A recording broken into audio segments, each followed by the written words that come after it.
We are easily distracted by the information in front of us. Look at all of these, aren't they interesting?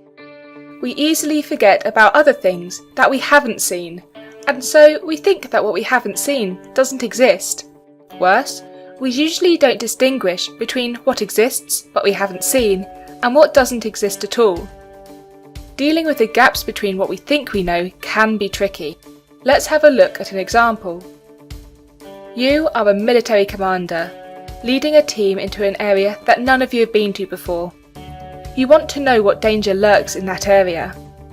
This is a bird's eye view of the area you have been tasked to map, full of grassy areas and trees. The map has a grid to help refer to different parts of it. You decide to send off Tommy, a young but reliable soldier in camouflage, to explore and report back his findings. He doesn't have time to check everywhere, so Tommy does not enter some areas. On his route, Tommy marks what he has seen and where he sees things. He discovers lots of valuable intelligence, large trucks with strange insignia, campsites, and even a group of camouflaged armed men. Some of the sections Tommy visits appears to contain nothing but the expected trees and grass. Tommy jots down what he has seen, returns to you, and hands you the updated map. Consider A6. Tommy saw a tank there. We can avoid that or deal with it. But consider B7 and C4. Is there anything there? There's nothing on the map. Can you remember the route that Tommy took? Did he visit either of these?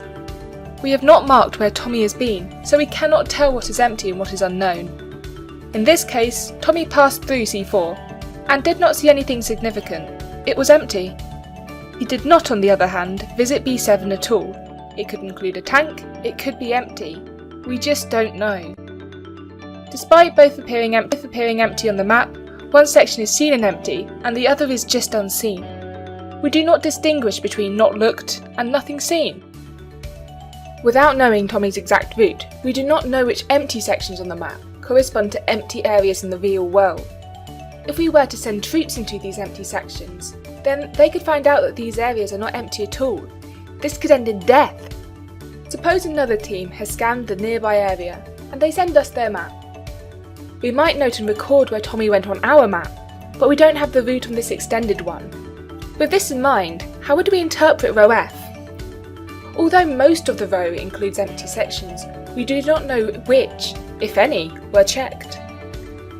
This problem applies to many other situations. We should collect information evenly and weigh the confirming evidence against the contradicting evidence. But in practice, we often only collect information that confirms our views. Without looking for contradicting evidence, we have an empty scale, and we often assume that this means there is no evidence. We should instead be aware of when we don't know, and when we have looked and found nothing. But again, that isn't easy. There is so much more we need to consider, and which we will consider, but in later videos. Tommy is limited. He cannot accurately depict anything above him or anything underground.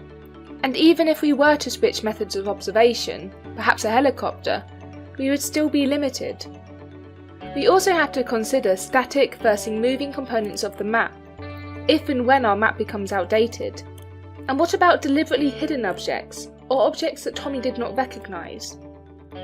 Watch our other videos to explore this further, gain knowledge, and think smarter. Thanks for joining us.